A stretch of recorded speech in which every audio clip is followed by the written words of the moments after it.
Okay, it's 7 o'clock. I'm going to call the Town of Wolfeboro Planning Board meeting to order. This is the October 19th, 2021 meeting. And my name is Kathy Barnard. I'm the chairman of the Planning Board. And let me introduce the other members. Starting down at my extreme left, Susan Replier. Sitting next to Susan Von Dugan, Peter Goodwin, and then to my right, John Thurston and Brad Harriman, who is the representative from the Board of Selectmen. Also, Julie Jacobs is here. She's the alternate. Julie, Mike is not going to be here tonight. Would you be willing to sit for him? Yes, I will. Okay, all right, thank you. So we have seven members. Okay, so the first item on the agenda is the 2022 to 2031 Capital Improvement Plan. This was put together by the Planning Board Subcommittee. Members of the committee are Linda Murray from the Board of Selectmen, Bob Lohman from the Budget Committee, Mike Hodder from the Planning Board, Paul Whalen, Suzanne Ryan, and Chuck Sumner are all of the citizens, and then I also sit on that committee. The committee worked with the town manager and the department heads to develop this 10-year advisory plan to be used by the Board of Selectmen and the Budget Committee when considering capital improvements needed by the town. The committee came up when we reviewed all of our projects for 2022, and it was quite a cost to the town. But in some of the cases, the items that, and Tavis will go over this, in some cases, the items that have been proposed because there may be grants available. In other cases, the projects will be funded through fundraising efforts. That's the case of the library landscaping and the renovation to the Pop Whalen facility, Phase 2. These projects will not go ahead unless the funds have been raised. And also, which I had previously mentioned, in the case of some of the grants, some of those projects may not go ahead. So the spreadsheet also shows all of the items the committee is aware of for the next 10 years. Some of the projects in later years have a ballpark figure, and we'll have the budget adjusted as more data is available. All of these projects are spread out considering the needs of the town and the impact on the taxpayer. We've also included several capital reserve accounts, which again consider the impact on the taxpayer by adding yearly to these accounts. And so I'll now turn this over to Tavis.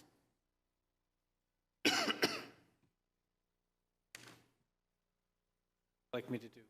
I would like you to go through the All of the projects? Well, the 2022 projects.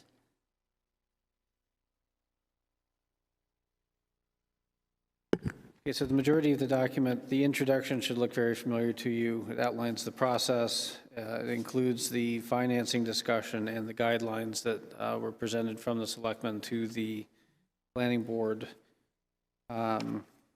Probably the easiest thing to do is to look generally through the spreadsheet, but I will go through the narrative if there are any general questions. It doesn't seem valuable for me to read each of the projects to you, but the first is reconstructing the Turtle Island road tap for the electric department. That's something that would be planned for 2022 and funded out of the enterprise fund. Starting on page 8 is where I am. To the middle and bottom of page 8 are two Public Works Highway Department projects. These are some of the larger ticket items that Kathy mentioned that are currently in the process for looking for either bonds, enterprise fund expenditures, and/or state revolving fund grant match. The first two are town road upgrades. That's a major road rehabilitation for Maplewood and Berrywood. The second is the port wetland drainage upgrades. Starting on page 9, Filter Bed Road Municipal Parking and Memorial Park. This is a project that was not recommended, but this was a large parking area out past the sewer treatment plant. Bay Street sidewalks is in here. This is looking for $55,000 coming out of current revenue in 2022, looking at furthering the design aspects for Bay Street sidewalks. South Main Street engineering is looking between Pickering Corner and Smith River Bridge, has 100-year-old or 100-year-plus-year-old pipes, and this is looking at detailing and engineering behind that system to see about potential changes. This is partnered in part, and the timing of this is based on the Route 28 project and the Route 28 corridor project, because once the road is up, if we can, excuse me, evaluate those infrastructure, we can handle it while the ground is open. Dockside upgrades, phase 3, I think that's rather self-explanatory, $600,000 recommended for 22 out of current revenue and general fund. Moving on, we have the highway solid waste vehicle for $185,000. Annual contribution of $5,000. Looking to replace HD4, HD12, HD16, and solid waste number 6.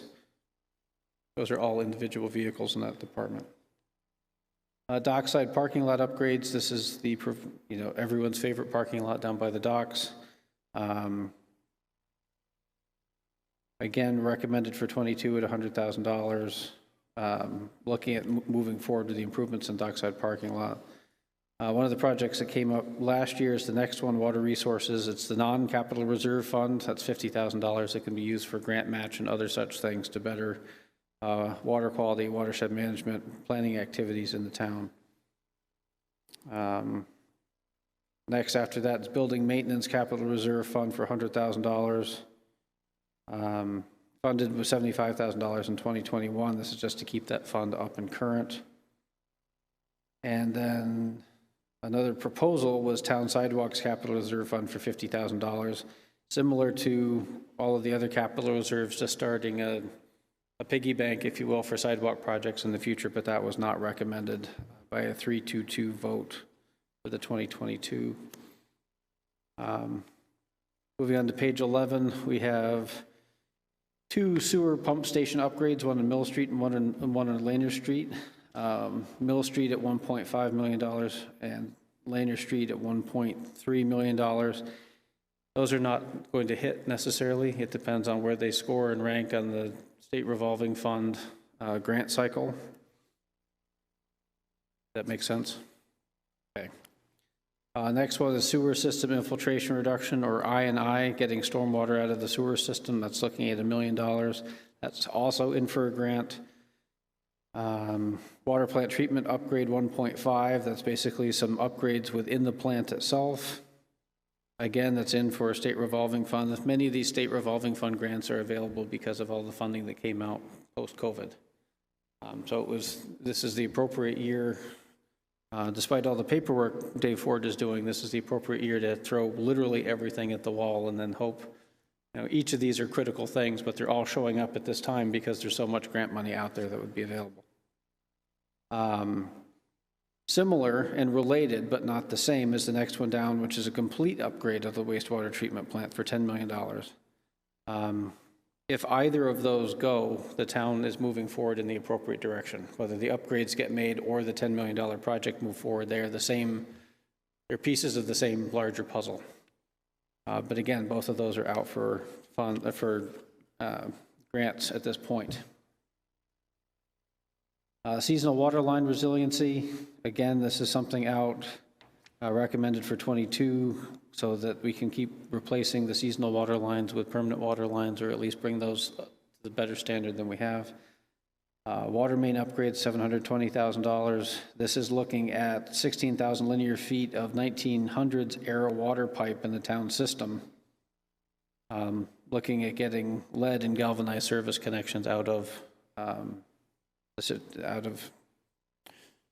the infrastructure.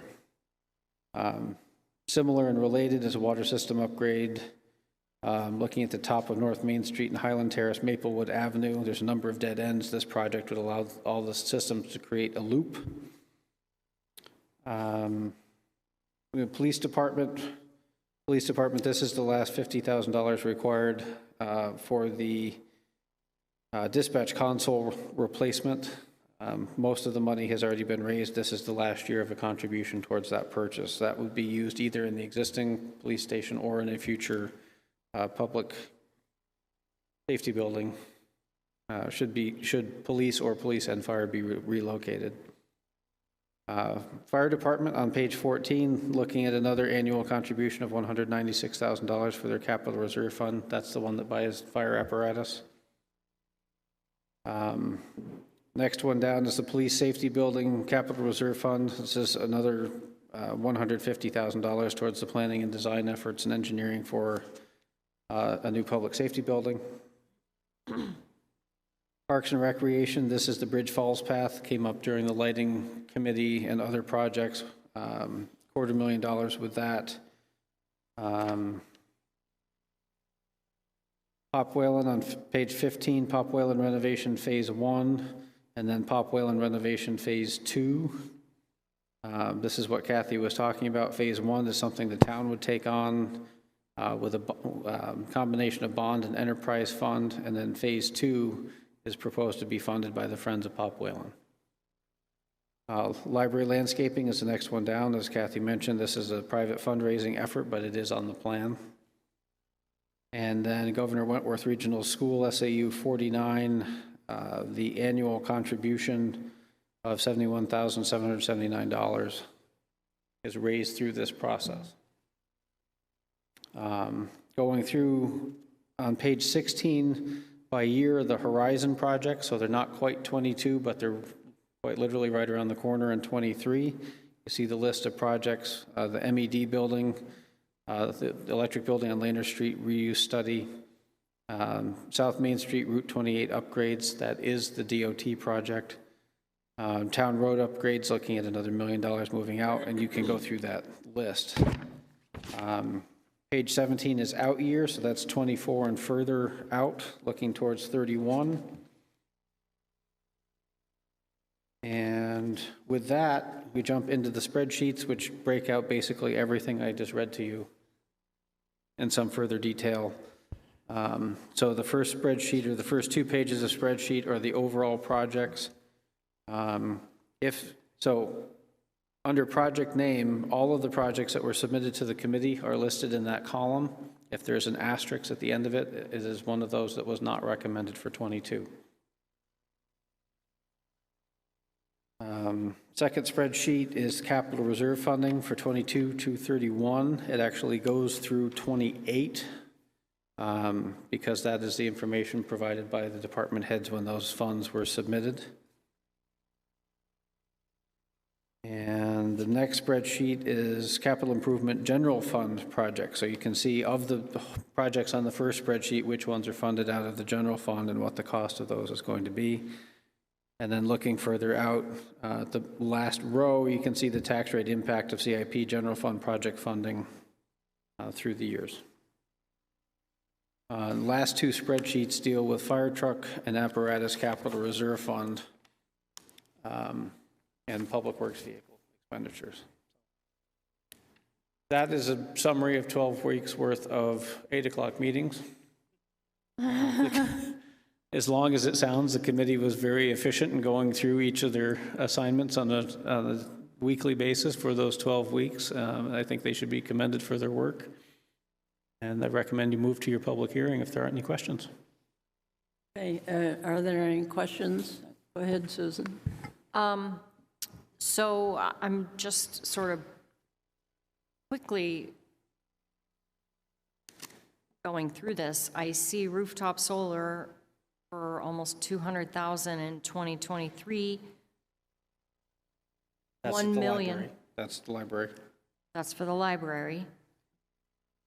1 million for renewable energy is not slated until 2025.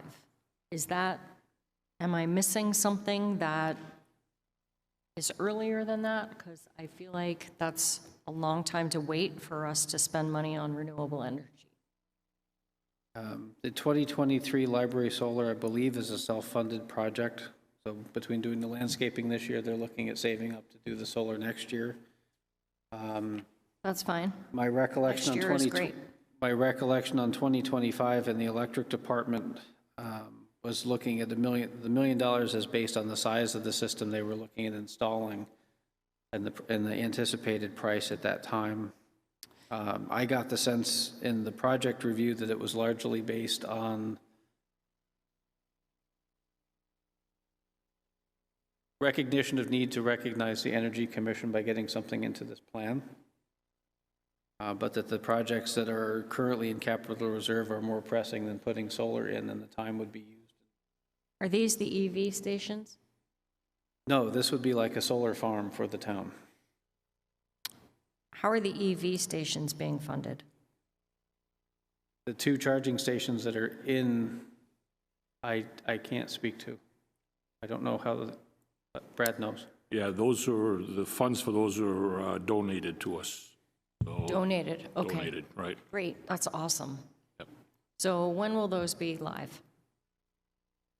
I don't know if they'll be up and running this fall. They'll definitely be up and running for spring, I'm sure. I don't know if they'll have them up and running this fall or not. I know That's the great. conduits are all in and everything. I think the underground is done. I just don't Yeah. think they've been connected yet. Okay.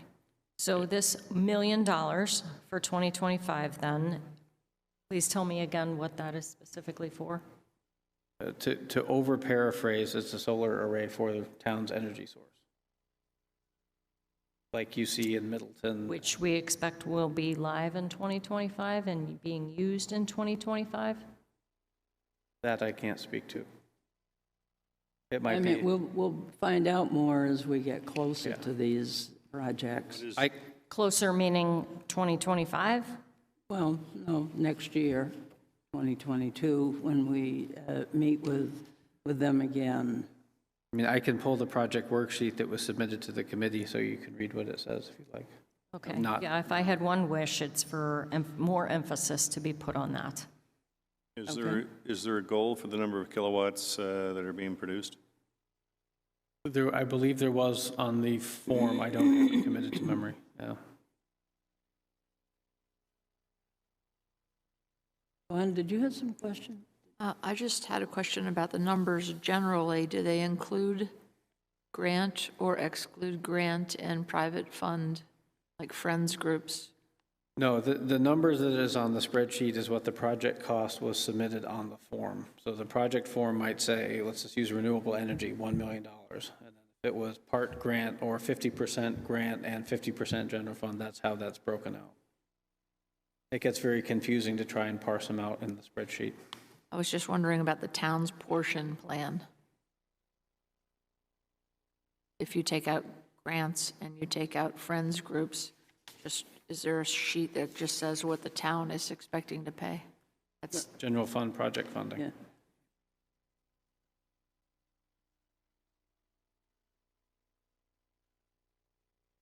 But keep in mind, general fund project funding may include, that doesn't necessarily mean all of that is coming out of the next tax rate.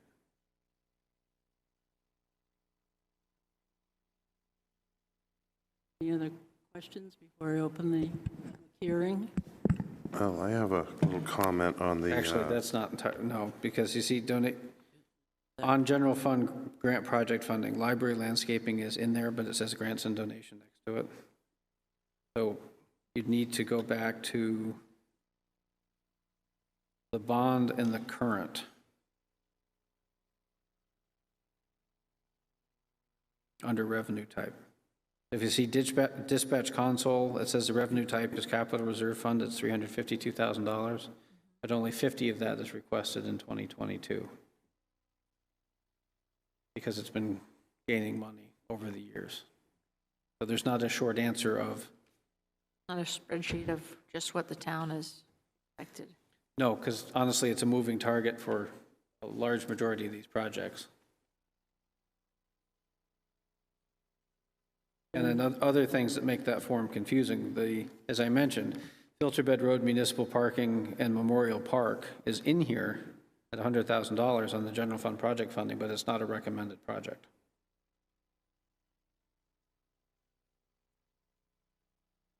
Okay, go ahead. Okay, the Bridge Falls Path lighting replacement, $250,000. The last we had heard, we were waiting after the lighting committee to hear from somebody about the latest on that. So this is what's happened since then. Can you give us a rundown, Tavis? They submitted dark sky compliant lighting fixtures based on what they expected to need in that area. And based on that light, this is what the price works out to, and that's what they're looking to do. So what are they going to do? Are they starting at one point and going to another? Can you tell us where they're going with it? Are they going down Bridge Falls Path all the way to the train tracks? Or are they just going down to Chase, Russell Chase Crossing area, or what? Right, they're going from the railroad station down to Center Street. Not anything further than? No, Okay. no. As far as the lighting committee is concerned, I mean, I guess we'd have to ask them to come to the lighting committee if you wanted to review it. Yeah, well, I was hoping to get a little something from them to go over. Okay, well, I'm not sure that they knew that. I thought we asked them a couple different times Okay. at meetings. I can reach out to the two of them and Yeah. see if they can make a presentation at an upcoming workshop here. To do what, John? Oh, we want to know what their style and what their theme is going to be. I mean, that's what we're trying to envision for our town. We're planning, Consistency. so we want to know what their theme is. Does it match our dockside park area? Does it match our railroad station area? I mean, a lot of people that I talk to say, well, you got this style over here, this colored light over here, that colored light over here. You got 3 or 4 different types. So. Okay, well, I'm sure that he'll be glad to come and show it to you. Okay. Yeah. Okay, anything else? Then I'll go ahead and open the public hearing. Is there anybody here that wants to speak to the capital improvement program? Okay, then I'll go ahead and close the public hearing. If there are no more questions, I'd entertain a motion to approve the 2022 to 2031 capital improvement program. So moved. Seconded. Okay, all right, motion has been made and seconded. All in favor, please say aye. Aye. Opposed and abstentions? Okay, we now have to take this to the Board of Selectmen, which is tomorrow night, and then we'll take it to the Budget Committee around the 1st of November. So that's, and then it's all up to them and the voters in March. Okay, next item is the Wetlands Conservation Overlay District. Tavis, just one item that somebody brought to my attention today. They were concerned when it says, number 4 says public meetings. I mean, I know all of our meetings are in public, but would this say other items or discussion items or things of that nature? My understanding is the only reason the title of public meetings is listed that way is to make it clear that the planning board is not anticipating public comment on those items. So under public hearings, I mean, of course, all meetings are open to the public. The public can be passive in all, but they're able to be active during a public hearing. Okay, all right. And it could be called other, but then the standing item number 6 is other business. So Yeah, okay. everything could be other business if the board prefers. Okay, or items to be discussed by the planning board or something of that nature. Okay. Okay, anyway, you have some suggestions for the Wetlands Conservation Overlay District. So the memo was fairly self-explanatory. There's really a glitch in the overlay district, and either footpaths is wrong or driveways are wrong. In that the only exemption to the Wetland Conservation Overlay District is a driveway to a single-family home. That means you can put a driveway through a wetland buffer without a special use permit. But according to 17510C3, you cannot put a footpath in a wetlands buffer. And I'm suggesting going down the paths of footpaths for a number of reasons. Where projects are only proposing a footpath or a bridge over a wetland, does the board feel it appropriate to have a special use permit for a footpath through the buffer? Question mark.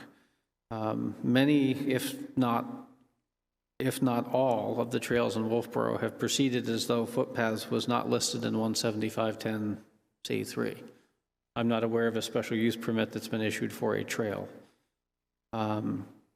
Keep in mind that the bridge, whether part of a driveway or a footpath, is not considered a structure by New Hampshire DES. Unless you're going in the wetland, you do not need a dredge and fill permit. So effectively, if you're going from top of bank to top of bank, you do not need state permit. This is an extension. You remember a couple of meetings ago, I showed the master plan that was done for Abenaki with trails, and my recollection, even though there wasn't a vote, is people were generally comfortable with trails in a wetland buffer. Footpaths doesn't explicitly say trails, but Is it because a bridge is normally elevated it's and a footpath needs to be settled down into the wetland? I don't know why it's in here Well, I necessarily. would imagine that would probably be why. And the reason I would agree with that statement is it talks about the construction, maintenance, repair of streets, roads, and other access ways, including driveways, footpaths, and bridges, and utility right-of-way easements, which is very interesting because I don't think any of our utility lines have easements or special use permits to be in the wetland buffer. The only thing I could think of is if you were to put a small footpath in, you would probably be using small aggregate, and it wouldn't be an engineered surface, so in likelihood, in a wetland area, it could get washed away. Small aggregate in a narrow area, it would just be, I understand it would be a minimal work process, and maybe that's the case. It's not a sturdy enough item. That's all I could think about. Now, one of the things that was talked about when I went through the Abenaki master plan that the single track folks did was the idea that a footpath would still be reviewed for consistency either with that master plan or similar, or that a policy document come out saying if you do a footpath in the following way, you do not need a special use permit. When you think about it, to apply for a special use permit, you want to put in a path, you then pick up a surveyor and an engineer to come up with effectively a site plan review application and propose that there is no alternative. Obviously, there are other alternatives to a footpath. I think there was one down on Fawn Haven where the applicant came to us and they wanted to put the gazebo out in the back with the footpath. So that we didn't accept that application and that aspect of that application. So again, from the implementation side of things, either footpaths is listed here inappropriately, or we need to waive the exemption earlier in the ordinance for driveways. So that anytime you're in a wetland buffer in Wolfeboro, you need a special use permit. I wonder if we can limit the size of footpaths, that it doesn't get stretched too far. Well, okay, we can go down that road. If you think of the shorefront residential, you're allowed a 6-foot wide path of undeterminate length in the 50-foot. We had another application up past Key Waden where the people applied for a footpath to go across an area, and they raised the footpath, and Jim Rhines did the application, and They came here because they did a raised footpath, yeah. I mean, I thought which was seen as separate. I mean, the thought code that was a officer good- and myself and Jim looked at it and said, okay, well, no, you become a footpath when you raise it. I thought that was a separate good and approach, distinct. though. What's that? I thought it was a good approach to that application. I would say I say that even if footpaths was not in here, you would need to get a special use permit for that because it is not a footpath and it's actually proposing a structure in the wetland. The fact that they were landing vertical elements in the wetland to raise the walkway. So it was not a bridge. They weren't proposing to bridge the wetland and only be in the buffer. They were literally putting structural elements in the wetland. Yeah, that was a unique application because they were in the back corner, they were putting a septic field in, and we were granting a waiver for the septic system in the back corner. And so I think when you look at a lot of these applications, they do become unique and they're worth looking at. And I understand, but I think we should maintain the way we've been going. Has this particular change been run past the Conservation Commission and the various wetland committees that are now extant and operating? End of my memo, I say I don't have formal comments back from Conservation. I did run it by Lenore. She did not believe she or the commission would have any issues with it. I said, if the planning board decides to move forward with this, I will go through a full comment period to see if there's other feedback. Interestingly, separate conversation with Dan Coons, when I showed him the driveway exemption, he said, oh, that's not quite what I meant, I don't think. So something is clearly amiss in the ordinance. So if we believe that footpaths should be getting a special use permit, then I would argue clearly a driveway needs to get a special use permit. And if that is what the board believes it should be saying, then I can revise this to come back removing the driveway exemption. I think Peter probably has a good point, just to get the feeling from Conservation Commission, how they would. And I feel also think that about the this. wetlands groups should also know about this. I don't particularly think there's an issue here. At the same time, we need to make sure that we're not offending people or changing something that they feel very strongly about. To me, I have in fact been involved in making a footpath which went close to a wetland. And you got the DES approval, and it was basically just like, sure, no problem. Right. So I think we just need to make sure we've talked to those people so that And wouldn't what get excited. wetland group are you talking about? I mean, with the this only. was in the Heathbrook Preserve, and it's a trail which goes through a wetland. Right, but which No, wetland groups would you want Wetland comment? group in The Wolfeboro. Heathbrook wetland. A very large wetland area, swamp area. It's goes from Pleasant Valley Road all the way to Lake Wentworth. No, but which watershed groups do you want reviewing the Right, language yeah, which change? watershed group would Or you like wetland to hear groups. from? I think you need to talk to all of them to make sure no one's at issue. If we're talking about the people who are dealing with the wetlands issues, I think it should be broached to everybody. Is this a problem for anybody? And I don't think it is. Okay, well, the reason it came up was because of all the trails that are being proposed by the bike people. And so we wanted to make sure that everybody was comfortable with it. So if we talk to the Conservation Commission, which I think they're probably going to be in favor of, Right, and we also talk to the committees that are worried about stormwater runoff and all this kind of stuff, and they say it's not a problem, then we don't have to worry about it. I'm just saying, check with them. No, I understand. I'm not trying to be dull. I'm trying to think of what groups you're speaking of, unless you're talking about the Stormwater Subcommittee of the Planning Board, who are sitting here, or Yeah, or, well, why don't we send it on to the Conservation Commission, and they may have some suggestions. You know, I kind of can feel Tavis's consternation here because it's hard to impose it on shorefront properties and design their plots for their property when you give allowances for other trail groups and so forth that may be crossing over similar areas, so. well, it's no individual trail that necessarily creates an issue, but if you, part of the biker trail group or the group looking at connecting trails all throughout town, if you cross multiple properties, even if it's several little pockets of wetlands and it's on 7 different parcels, that's 7 different special use permits essentially addressing the same issue. So that's a public hearing on Peter's property, Kathy's property, John's property, Brad's property, Vaughn's property.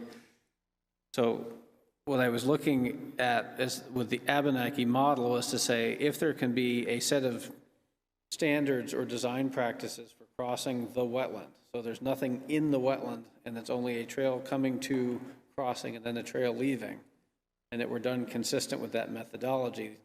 My thoughts were the planning board was generally okay with that direction as long as someone was looking at it, as opposed to bringing in, again, all 17 property owners between Abenaki and the Nick to put in one trail that everybody wants.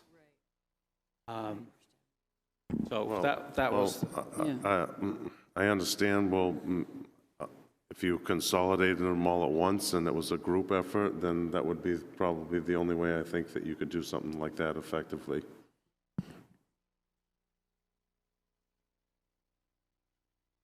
A group effort meaning, Notify all 7 properties at once and want to have one here. Everybody just comes at once, so there's not 17 different so you could meetings. have one person not happy out of 8 property owners, and then the whole thing is squelched? Well, it would be squelched anyway if they don't want the trail on their property. Well, if you can't get past one area, I mean, you have a representative of the group, and the group would say, you know, we all want to coordinate and get this path through, and this is our guy, we're working with the town, and would you guys approve this in one night? Well, remember, the one project we spoke about with the raised walkway, there was a dissenting vote on the board because the applicant hadn't demonstrated that it was the only alternative. So if you're looking at crossing a wetland once or twice or 17 of them, how many alternatives are we realistically looking at for a trail? Is there a qualitative difference between alternatives?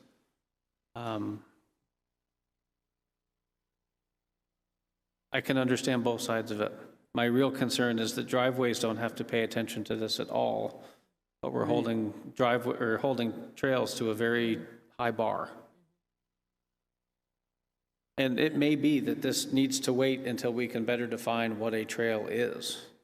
You know, it's only so wide or so deep or of this material. It doesn't, you know, up in Franconia Notch, they've got that trail that is 5 feet wide and paved and has a line down the middle and it's multi-use. I don't see that the same as somebody putting a literal footpath through the woods. About the driveway issue, do we anticipate that to be a problem, so we should work on that, or? I don't think anyone anticipated it was a problem until it became one that people weren't happy with. Recent subdivision. Why don't we I'll see what. pass this on to Conservation, So see what they have to say, Yeah. okay? If it's okay with the board, I'm going to ask the Conservation Commission a couple of things. What's your thought on footpaths not being in here and requiring a special use permit?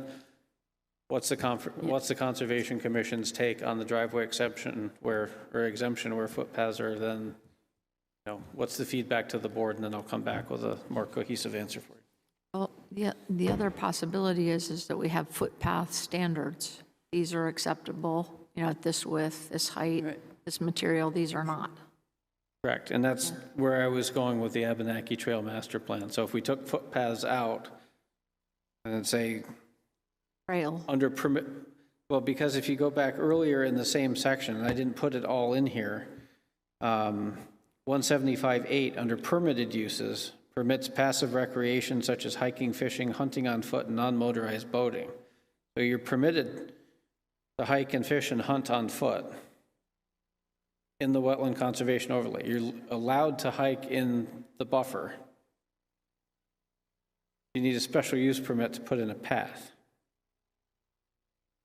Is that because the path is concentrating the foot traffic or doing something of that sort, or is that because footpaths wasn't meant to be here? There's too many things suggesting that footpaths doesn't fit. That's how I got to where I did, but I know there's lots of angles to look at something from. So I'll come back with some more information. Okay, well, let's see what Conservation has to say, and then we can talk about it again. Go But ahead, is Steve. it going to be an issue if you go, I mean, this is the issue is that we're worried about stuff coming down into waterways. Is that right? I don't know why it's in. It's like you don't want to have this thing with driveways and bridges and all this so that you're going to have stuff coming into the waterways. Right. That's basically what you're talking about. And all of a sudden, footpaths was put in there, which is a very minor issue. And so I just think that it's worthwhile if we are talking as part of the master plan with a major committee of the planning board, that we should run this change through the committee which is associated with water issues. And it's not going to hurt. Nope. But in the same way as Conservation Commission, you're going to end up just saying, and they're going to say, not a problem. I can't imagine they're going to say it's a problem based on the fact that it's going to be 5 feet or less wide. So, but I think we need to talk to all the groups so that no one is offended and no one comes back and starts saying, "What are you doing?" And to that end, I'm looking at it again. I think 175.10(c)(3) conflicts with 175.7. 175.10(c)(3) says the construction, repair, and maintenance of streets, roads, and other access ways, including driveways. Well, that's not true because the only exception to buffers is driveways. But it doesn't hurt to ask the other group if there's an issue. No. That's all I'm saying. It's going to have to be a more involved conversation because there's multiple sections of the overlay that don't jive with one another. So we'll try and come back with a better fix. Okay, all right, great. Okay, and on to the next item. This is for the CBD, Wolfeboro Falls and Bay Street density discussion. So you gave us a memo that really focused sort of mainly on the C1. I did, and if the board is willing, I think mixing housing opportunity zone update and this together might be helpful. Because the housing opportunity zones, the board was generally supportive of the information as presented by Mike Hodder. Subsequent to that, we found out that housing opportunity zones is really a function of the Board of Selectmen. And then at the last meeting, the chair was asked to draft a memo to the Board of Selectmen down, basically laying out the board's findings and recommendations for town meeting 22 warrant article to adopt 79E 4B. Following the information that was discussed, Kathy and Mike and I talked essentially via email and realized that 79E really is focused on downtown and revitalization. So the memo that Kathy has drafted, which is the next thing in your packet, basically talks about adopting 79E 4B and looking at furthering it in the downtown area, potentially looking as far as Bay Street Limited Business District, Wolfeboro Falls Limited Business District, in the CBD. So why then did the memo I write on CBD primarily stop there? Multifamily is not permitted in Wolfeboro Falls or Bay Street Limited right now. So in order to move proactively in the time we have between now and town meeting 22, I thought the first step would be to focus on literally the downtown with the CBD, or the C1 CBD.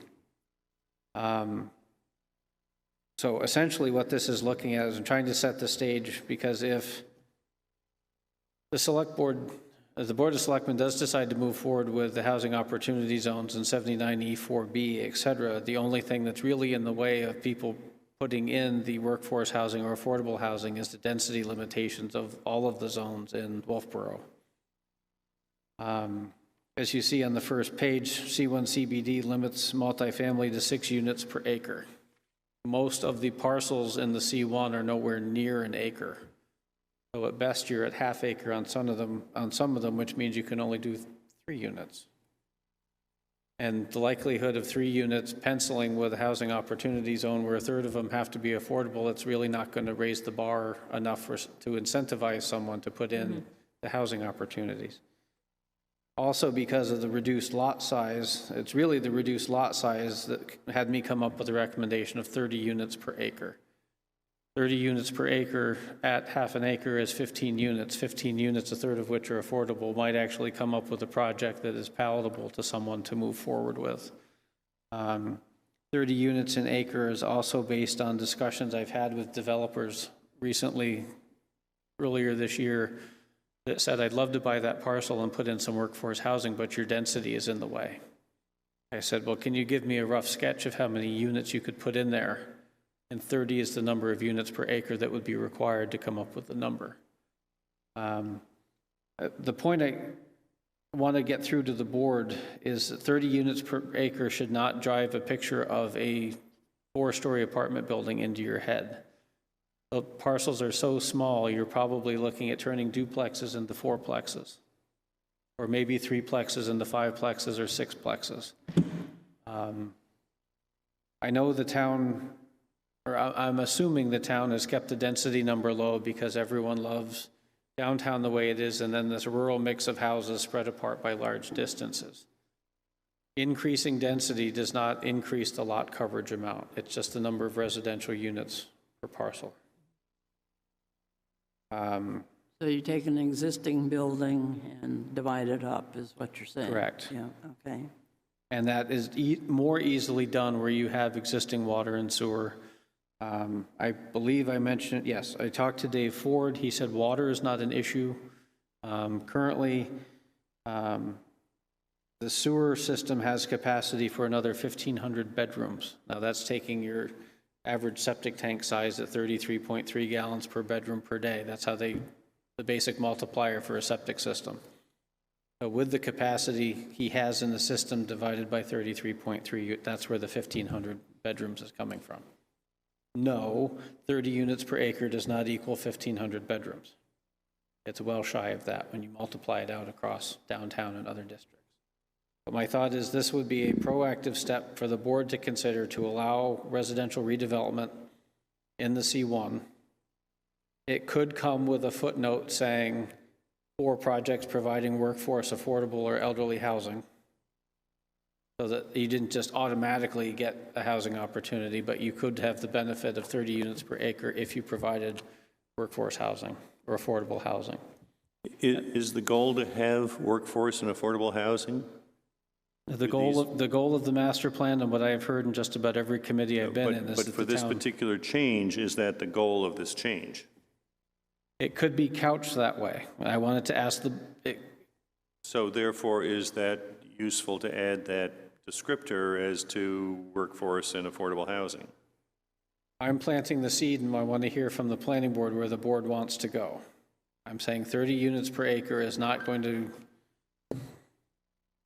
it's going to open a door, and it's going to be an expression, the planning board's expression that they mean what they say when they're supportive of the housing opportunity zones, because supporting it without providing the density just, it's like saying please, but go away. A way to double down on that even further would be to put in that caveat and say, with elderly, affordable, or workforce, you have the availability of 30 units per acre. And that really might, on top of the potential tax incentive, that really might invite someone to do a project like that. Having that verbiage may also attract people as to say, oh, that's where I can do X, Y, Z. Yes. Right. All right, so Yep. thoughts, go ahead. Yeah, so We had this discussion about the possibility of higher density at the short-term rental meeting on Monday morning. And although we recognize the need for workforce housing, the ability for higher density to create more short-term rentals is a real possibility when you go that route of higher density to make a duplex, a fourplex. And I know that the committee wasn't favorable to creating more short-term rentals in the community. They could. The other angle was if we were to allow 1,500 entrances into the sewer system, would we be calculating the rest of the lots that are available in town to say these lots are available for single-family homes? We'd like to at least recognize that amount and the amount that we could sustain by creating a higher density in the downtown so that there was some parity.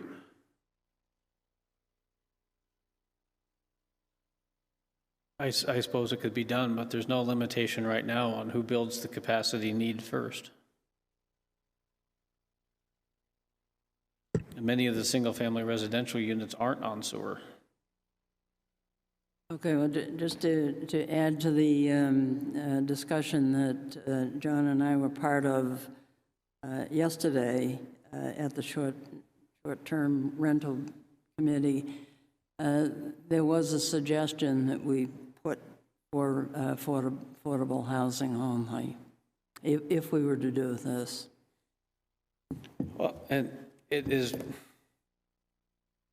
so that was one of the suggested footnotes or add-ons that you could, so it could be multifamily, so 175-89A, 3 multifamily units, 6 units per acre, or up to 30 units per acre for multifamily, for workforce affordable elderly housing, comma, no transient occupancy. So there's a big difference between 6 units per acre and 30. And I would like to know what 30 looks like. What projects or what buildings in town are 30 units per acre? None. Yeah. No, but we don't have anything like it. What does it look like so that the voters and we are aware? Because a half acre, at 30 units is a lot. 15, it would be 15. 15 units, but still. A lot. Should know what that looks like. And do we have anything even approaching that anywhere in town? I'll be coy, no, and that's why we have an affordable housing problem, but it could, this is an architect asking me what it might look like. When I look across the street, it's a single-family home, it could be 6 apartments. It could look like that. But it's on a half an acre and not 15 apartments. Okay, it could be 2 of those.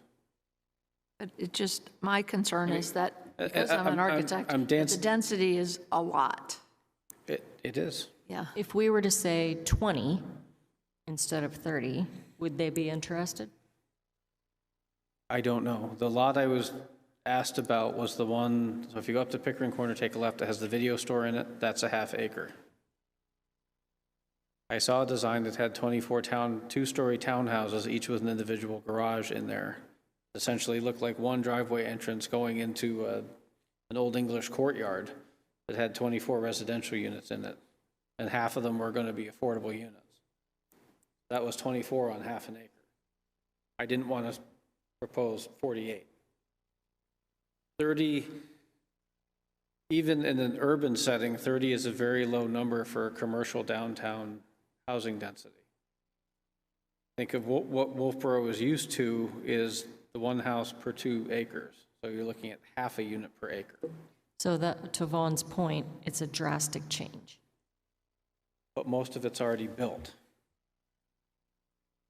So, for instance, the Avery block has a certain number of apartments in it. How many units per acre is that? I don't know how many units it has in it or what size it is, but I can come back with some comparable. Just to get a visual. And to ask these guys that are interested, you know, if 20 versus 30, would they still be interested? I can have the conversations. One of the answers is going to be, what's the incentive going to be from the town under 4B? And your tax abatement? That the incentive? At what amount? Right. Are they holding it pre-construction amount? Are they going to look at current plus a 20, amortized 5-year increase based on the past 5 years and, Well, given our current layout, I think it's worth looking into, because it is a drastic change. Part of me, and this is in all seriousness, part of me wonders if you put it at 30, would it happen? This is almost calling the bluff in the other way. Open Pandora's box entirely. Does it come? You got to be careful with that. There are those new apartments that were put up, to the south of the car wash. They're across from Harvest Market. And I think there are 4 units there, or there are 5 or 6? There are more, There are 6? at least. And I guess my question is, does anybody offhand know how many acres on? Like half an acre to me. It to me ends up being that that's very well done, and it's not a problem. So I think that we need to, have some look at how that compares to what might Was that the Pine change in other Street? things. Pine Yeah. Street? Yeah. Right. Yeah, that's, So the other question that would go with that, if the buildings were all that size, but had 12 units in it, would it not look visually the same? well, those are, Because I think those units are fairly large in size. So anyway, the point being is that we're looking at this particular thing, and how does this look? And if there were some diagrams or some possible Yeah. layouts, maybe that would help us. I don't Well, know. we already have a visual on that. Is that about Right. half an acre, Tavis? I'll say yes. And so, and I if you think it's say that about half an acre. they're reasonably large apartments, then, okay, they could be subdivided, and so instead of having 6, you'd have 12 Correct. in that particular area, and they don't look bad. I guess there's parking issue that you'd have, but other than that, Well, over there would be a parking issue. Downtown, there's not. right. All I'm saying is that in that particular spot, there'd be parking issues. and that's I think that's the what I other was thing going to that- say, the other because thing you can differentiate from the professional project, which, is the townhouses in a developed area compared to a duplex made into a fourplex down here in the center of town. We, some people already say we have a parking problem, and if we add multiple more vehicles into an apartment building area, obviously you're increasing the parking issue. Potentially, or people are going to be interested in those units because they are living close enough to where they work, they don't need a vehicle, and that's why they're able to afford living there at all. Right. Something to keep in mind. So I can come up with examples of what 30 units per acre looks like, or what 15 units per acre. It's really the same picture with a different number of units inside. You have to also understand that developers are not going to say, well, look, I'm allowed to do 30 units per acre, so I have an acre, therefore I'm building 30 units. They're going to very quickly realize that it's going to be an amenity to they're going to be able to rent for more if they have parking. If you literally follow the ordinance and say, I only have to show the planning board parking within 500 feet, great, I've solved that.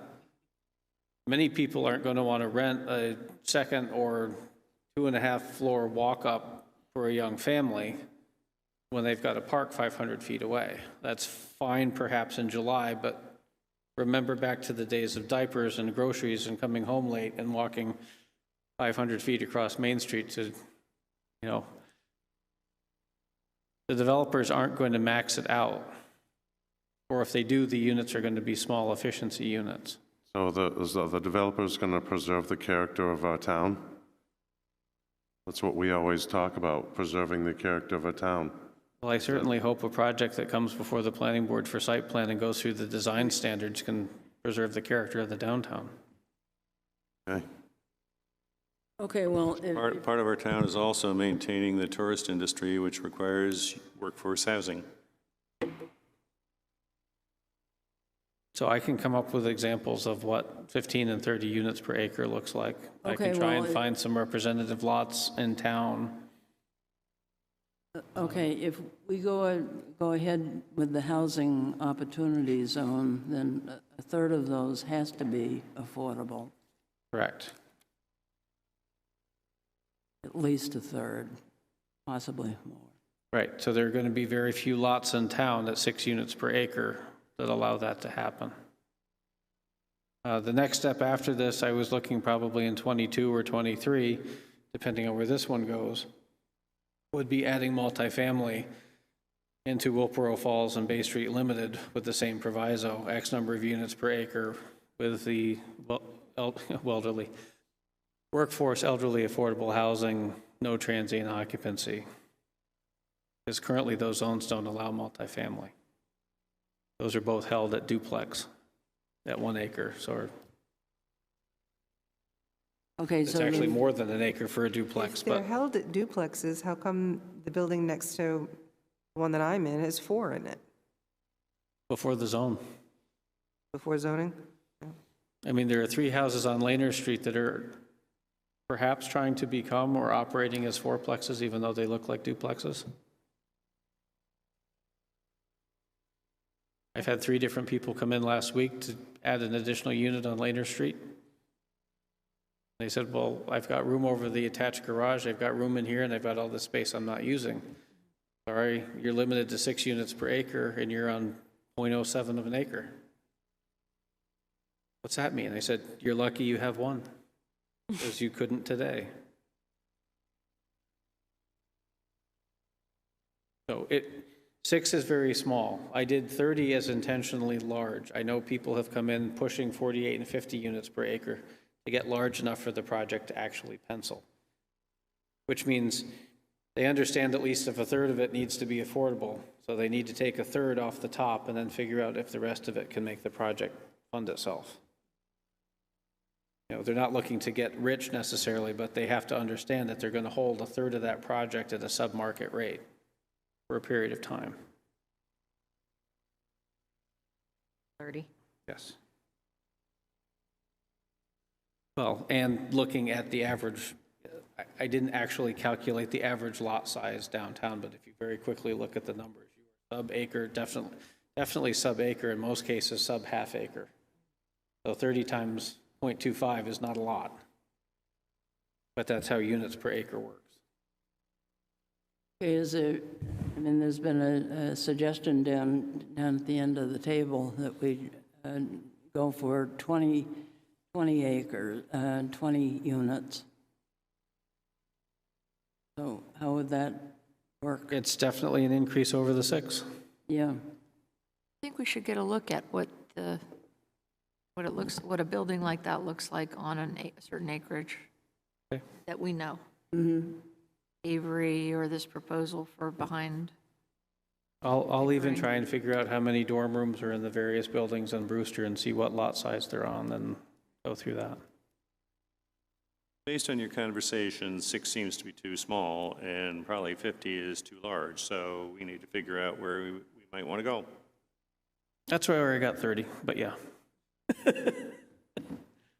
Wouldn't the calculation come down to square footage of the unit and what we would think would be I mean, tolerable? it could, but we don't require that. You can build a code-compliant unit at 940 square feet. So if you really want to come up with an affordable unit that is literally an efficiency apartment, that's why I say, you look across the street, that could be a 6-unit building. Well, I'm just trying to grasp the, you either have the pie in the sky and you say, well, this could happen over there, and then you really want something to happen, but you don't have a definitive square footage or a box area to say this is what we're going to call an affordable housing size footprint or location area. One of the reasons I went to 30 units per acre is it allows people to put in enough units to allow the 30% or 1/3 to be affordable.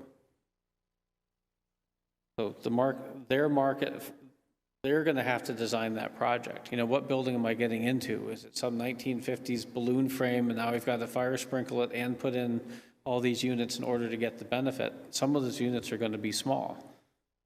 With the units per acre calculation, we're not going to be able to say you get 12 units per acre if they're all 1,200 square feet, and you get 20 units per acre if they're all 800 square feet, and we'll give you 60 units per acre if they're 900 square feet. That's not really a zoning thing. I mean, we allow multifamily, but it's kind of candid that we allow 6 units per acre in the zone that is full of sub-half acre lots. What we're really saying is multifamily, but not really. We really only want a 3-plex or a 4-plex. I understand that. It just comes to my mind tonight when I was driving down by a street locally in town, and there's this, you know, there's a very small apartment. It's like probably an 8 by 10 in town here, and the person sits outside, and it's like you can appreciate them having an opportunity to have their own place, but it's puny.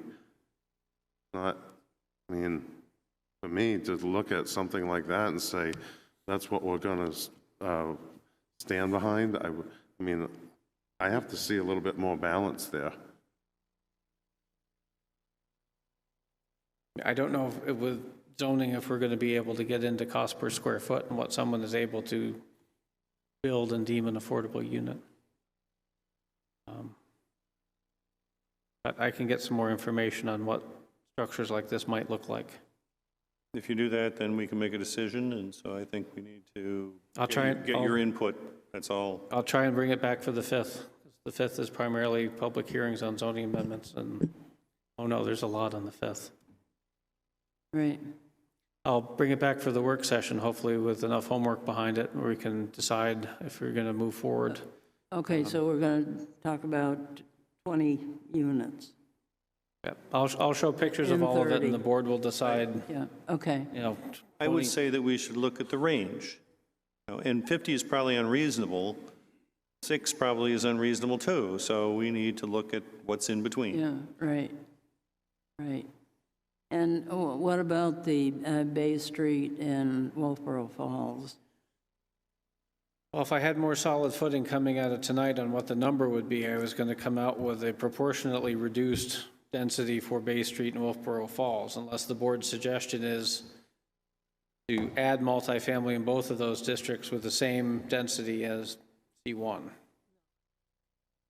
That was my feel. Can we add multifamily just first as the first step? Well, you need, if you do multifamily, you have to put the units per acre in. So my thought before all of this discussion was if C1 goes 30, we go 15 in Wolfeboro Falls.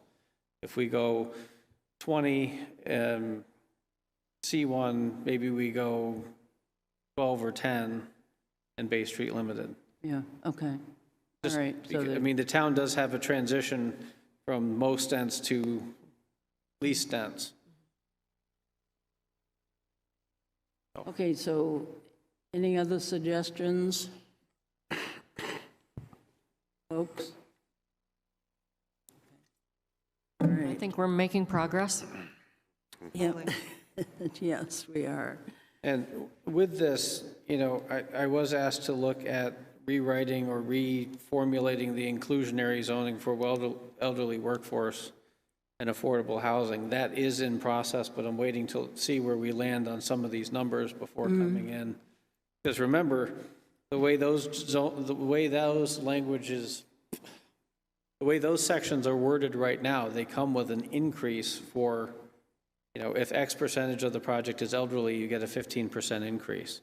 So if we put the number at 30 and it's elderly, you get a 15% increase on the base zone, which would be 30.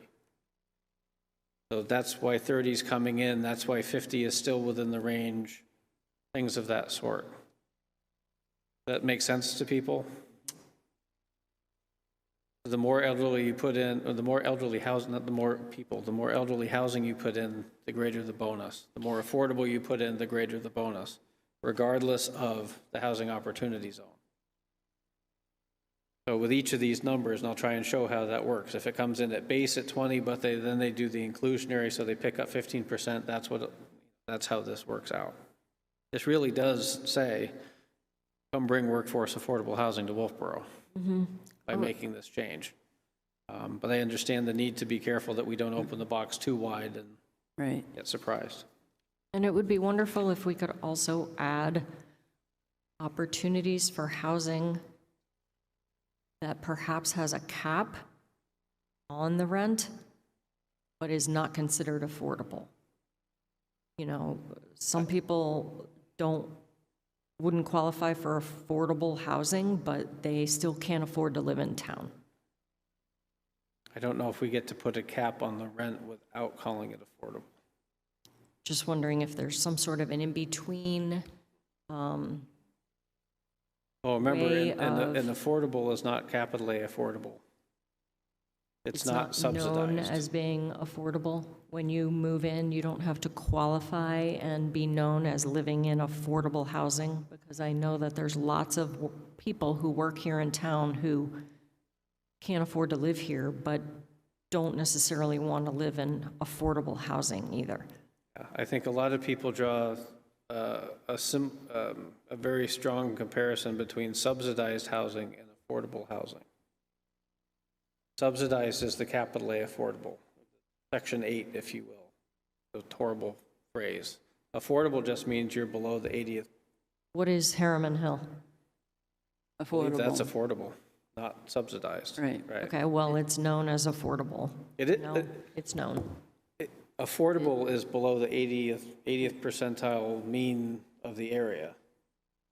Capital A affordable is federally funded, say it that way. I guess I'm talking about a step above that. A step above Between Harriman affordable. Hill and, you know, just the random. I don't know how you'd regulate that through zoning because the market is the market. That's why it's so critical for the housing opportunity zone to be encouraging the affordable. Yep, okay. Because there's no market reason alone to provide the housing people can afford. Because as we've seen, the people will pay whatever. People keep buying in Wolfeboro despite the prices going up. So the affordable question it seems to be the biggest question, because if you go out into our town and you talk to the young folk out there, and their affordable would be $700 a month. But what you're seeing out there is you're seeing places listed for $1,500 or $2,500, and they're nice places. And it makes it unaffordable because people take pride in their homes that they offer. So that Exactly. becomes So the people, those are the people I'm talking about. The people, you know, between the affordable housing population and the really nice $1,500 a month population that not many people can afford. That's a big part of the population. I agree. A lot of young people fit in to that part of the population, and they can't live here because they're not here, but they're not there.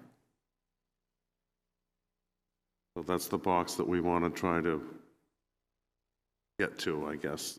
But the contractor, the person that's investing, they obviously are investing for a reason. They're investing to bring something to our community that they can be proud of, and they're investing that they can do something that they can be proud of. And together, those have to get help from us to happen. Something to keep in mind. I agree. I know when I was looking at moving to New Hampshire, I looked at what was available for rent and what the rents were, and I said, oh, well, I'll just go buy something because it's half the rent. And I'm not in Wolfeboro. So if a developer were to create a 30-unit building with a third of them being affordable housing, the other 2/3, would they possibly be in this, you know, range that we're talking about? That would be entirely up to the developer. I mean, the planning board could ask, the developer could agree, but then if the developer sells to someone else, that agreement goes with it. Yeah, I'm pretty sure they're going to provide the third that they have to, and then get the highest market rate they can for the other 2/3. Okay, so we now sort of know what we're, I will come up with some more ways to look at 30 and other numbers of units per acre. Okay. okay? And I don't have anything else to add to the memo unless you wanted to touch on that. Well, I mean, the next thing is the memo that I was asked to send to the Board of Selectmen. And basically, you all have a copy of it, I think. Does everybody have a copy? Yes. Okay. With the attachment, yeah. Yeah, okay, all right. Well, the last paragraph, in a related discussion in furtherance of the planning board's support of town adopting 79E, the planning board will be forwarding a separate town warrant article. I mean, you know, should we really be saying to the Wolfeboro Falls and Bay Street? If Oh, we're just candidly, it doesn't say when, but it could be revised to say, looking in 22 at C1, yeah, and potentially looking at Wolfeboro Falls and Bay Street Limited in 23. okay, so, I mean, is everybody comfortable with me sending this? I'm more comfortable with putting more density in the surrounding area. I'm concerned about all the cars in the downtown. I don't think these people are coming without cars. Doubt that. And there may be a few, but I'm concerned that the town's response to not having enough parking is to have the town put in more parking. I think if the developers understand the town isn't adding any more parking and they're going to be introducing, they need to be putting the parking on their property and handling it themselves. it's not a requirement, though, in the central business. Not a requirement, but how many apartments have you rented that didn't come with a parking spot? Have. Okay, well, again, I mean, another change that could come with this is modifying you don't need to provide parking if you have it within 500 feet for commercial only. And then residential uses have to provide parking, at least one per unit. I think sooner or later, we're going to get in trouble when we say you're within 500 feet, because we have it for a number of establishments that have just been created, and they all use that. And so can you imagine everybody at the same time vying for that parking spot, and they're all saying we're within 500 feet? So I have I can't imagine long-range problem with that one. I can't imagine that many of the people saying I have parking within 500 feet didn't provide the same spaces that the earlier applicant did. It works in the commercial because people aren't staying overnight typically in the commercial areas. My observation is usually downtown is quite quiet around 8:30, 9 o'clock, other than some of the busier summer months. So there is parking available, so by the time people are coming home, there is parking. And they're then going to work before the tourists come in the morning. So it is a balance. But one of the things I said, you know, we could say that in the commercial district, all residential units need at least one parking stall per unit. Or coming up with a shared alternative. I mean, it's possible that somebody wants to completely renovate the Avery building and put 14 parking stalls on the first floor and convert the rest to apartment buildings. When I worked in areas that had very dense residential development, it was a college town, the tolerance or the allowance was up to 62 units per acre, provided you had a bus stop within a tenth of a mile, you had X number of bike parking spaces, you had sidewalk connectivity, you know, both to the university and to downtown, and people were putting buildings on stilts. You'd have a quarter-acre lot, and it was a 3-story building, and they packed them in. Now, obviously, that's more of a dormitory-style configuration. That's not where I see Wolfeboro's affordable housing going, but people can design around the parameters. okay, meanwhile, back to this letter that I have to send to the selectmen. Do you want to include that last paragraph? I think to Tavis's point, it doesn't say when. Okay, All right, just didn't want backlash from somebody. Have to And the and reason I think it's okay is it's similar to what the planning board said. The first discussion on housing opportunity zones was all districts minus the shorefront residential. And in this one, it's saying, look, because it's really the downtown, and we've always considered in the master plan Wolfeboro Falls and Bay Street Limited in C1. okay, all right. So everybody's comfortable, right? Okay, then let's send it off. Okay?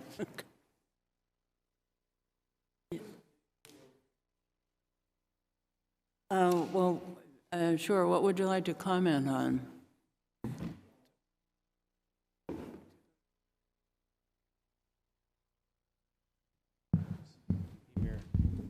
Yeah, sure. My name is Craig Sutherland. I live at 103 North Main Street. I'm ignorant, so I haven't seen any of the materials. I don't know any of the issues. But as I listen to this, the first thing that grabs me is, I think, Vaughn, you kind of raised an issue that resonates with me. There's a lot of land, so I don't understand why we're trying to shoehorn 30-unit zoning into half acres in the central business district or Wolfeboro Falls. I don't know what geography those districts cover, number one. So that might be a big area, to your point, but it scares me a little bit to hear about 30-unit zoning shoehorned into the central business district. Because I can assure you there's a parking problem, at least for a good part of the year. And we're talking about year-round residents, which I'm fully here to support housing for permanent residents in the workforce at an affordable level, whatever that might be, whether it's regulated by definition or whether it's just marketplace affordable. Because I think one of the biggest factors I've seen Airbnb absolutely destroy the residential marketplaces for workforce people in other towns that I've lived in, including Miami, including a condo building I lived in where they Airbnb'd every unit in a residential building. So I'm really concerned as a resident that zoning is protected in this, and that, you know, I don't know why. First of all, I'm ignorant. It sounds to me like this dense zoning is going to be shoehorned into the central business district. If that's true, I don't understand why we're limiting this discussion for housing to something that's so narrowly defined as opposed to a much broader geographic region, where if you opened up multifamily zoning to other places that aren't zoned multifamily now, there's a lot of land out there. I mean, Urban sprawl is a concern. Okay, but why is that a concern? It's just not good for the environment. But I purchased in a residential zone, and urban sprawl right next door to me is a concern to me too.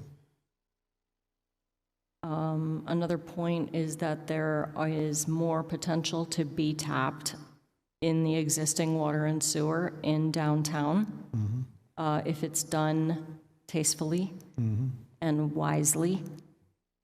And if we pay attention to what we're doing and do it in a smart fashion, it may be okay. Okay. But I hear you. I'm open we to hear all you. of that. I'm worried that I don't know how big the geography is you're talking about and how far out town water and sewer covers today. Because I think it goes out quite a ways.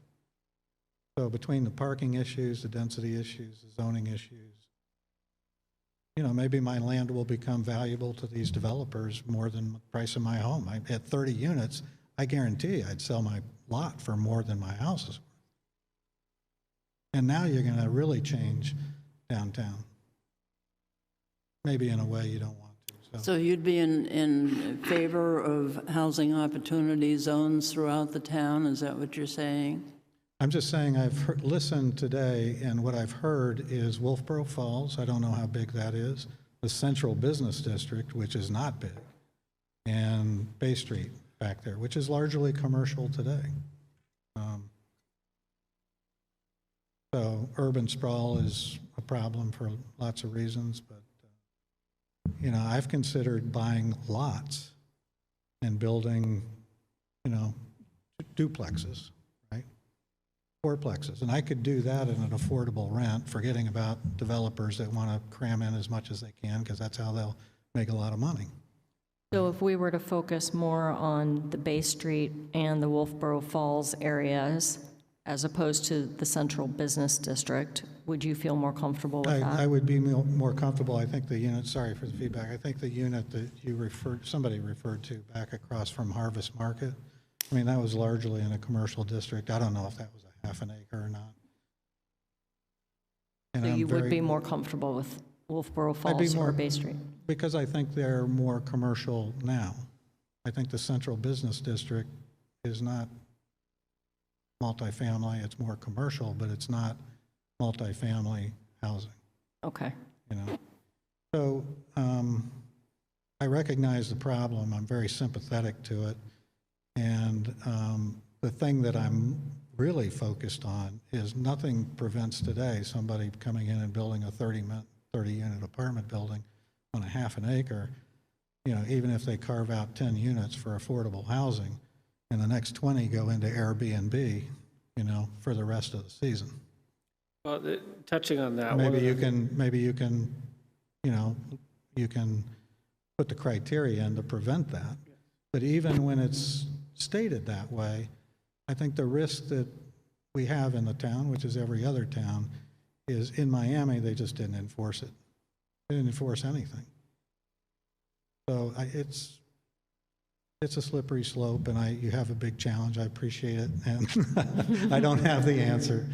But I would have a tendency, because you could get people I know interested if there were places closer to things that were more commercial that aren't zoned multifamily, but if you, in your wisdom, would zone them multifamily, and I think I could build affordable housing for less than 30 units, a half an acre, an acre. That wouldn't be affordable by definitions of regulation. That would just be something that somebody can afford to pay out of their salary. Because I'm not that greedy. Thank you for listening. Thank you. Thank you. Okay, yeah, No, thank you. And I'm thank you. sorry if this was a meeting that didn't No, invite this. No, it was 'Cause we time were for public confused. comment, so you're right on schedule. Yeah, but thank you very much. Okay, thank you. Okay, anything else? How about the minutes for October 5th? Haven't had a chance to look at them.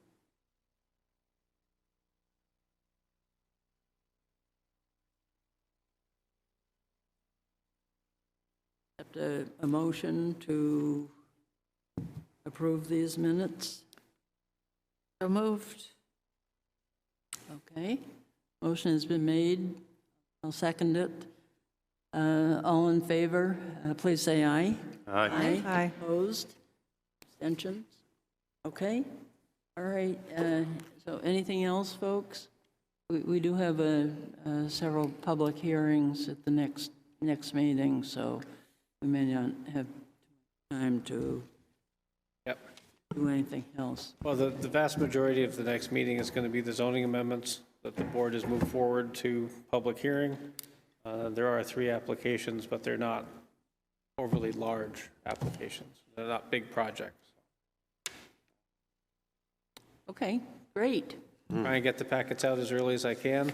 And of course, don't forget to attend the stakeholder meeting for the charrette. Yes, right. Right. So the meeting takes place all weekend, Friday, Saturday. Yes. Friday, and Saturday. So can we just come to portions of it, or would you like us there for as much as? No, I would do as much as you can.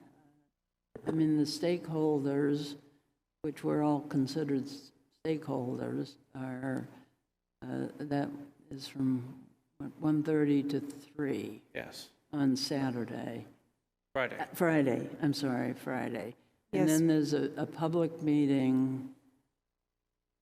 There's 2 of them Friday on either side of dinner. So what I would recommend is I will send it out, but if you want to look before I get it to you, You go to the Heritage Commission website, click on the charrette, the whole schedule is there. There are And they highlighted all sections have the brochure, because I sent it to them. I did read So there are two public sessions on Friday, and then the final one on Saturday afternoon. That's the big Right. reveal. But Kathy, isn't the Heritage Commission the host, not the planning board? Well, planning board's paid for this, so we've been participating. Heritage Commission has done a lot of the groundwork to get the charrette from Yeah. concept to reality, but I think the planning board needs to hear from it more than, Well, back them up, but I meant, I kind of thought they were taking point, that's all. Well, no, they are, but we kind of started the thing going, got the grant and everything. I can't really think of a larger group of stakeholders from representing the town than the planning board. Yeah.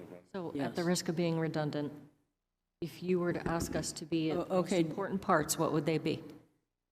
I would say the stakeholder in the reveal, but I To give ideas and your thoughts on the development of the area. So I have a rundown of the schedule on Friday. 10:30 a.m., team gathers at Great Hall.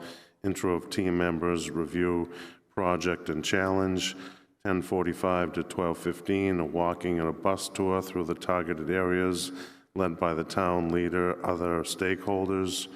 12:15 to 1:15, team lunch with the townspeople. 1:30 to 3, team meets with town leaders, department heads, and invited stakeholders. This is a time for the team to gather technical information and data pertinent to the project. The 3:30 to 5 is the first public session. Townspeople are invited to share thoughts and ideas with the team in the Great Hall. Mask wearing and social distancing are strongly encouraged. 5:15 to 6:15, dinner for the team, off-site via Molly the Trolley. 6:30 to 8 is the second public session. Townspeople invited to share thoughts and ideas with the team at the Great Hall. And 8 to 8:30, the team and interested townspeople debrief. And on Saturday, 8 to 3, breakfast at the Great Hall and work session for the team to brainstorm and develop their recommendations. 12 o'clock, team lunch with the townspeople. 2:30, team wraps up the charrette work. And 3 o'clock is the presentation of the community. Sorry, that does say, Yes, I know it so does. I'm sorry. Breakfast. So I'm just a little confused on the two terms. We have townspeople, and then we have invited what? stakeholders, Stakeholders. Stakeholders, So those are the people who, department heads, board committee, yeah. they've already been invited. They know who they are. Okay. We or they? you were part of that. You're part of Oh, it. I was invited? I didn't Yeah, notice that. yes, yeah. Should have gotten all the Didn't say information. I've been- invitation, it just said, here's the flyer. Well, that's because we've been talking about it for a while. Hopefully, everybody else realizes that's an invitation.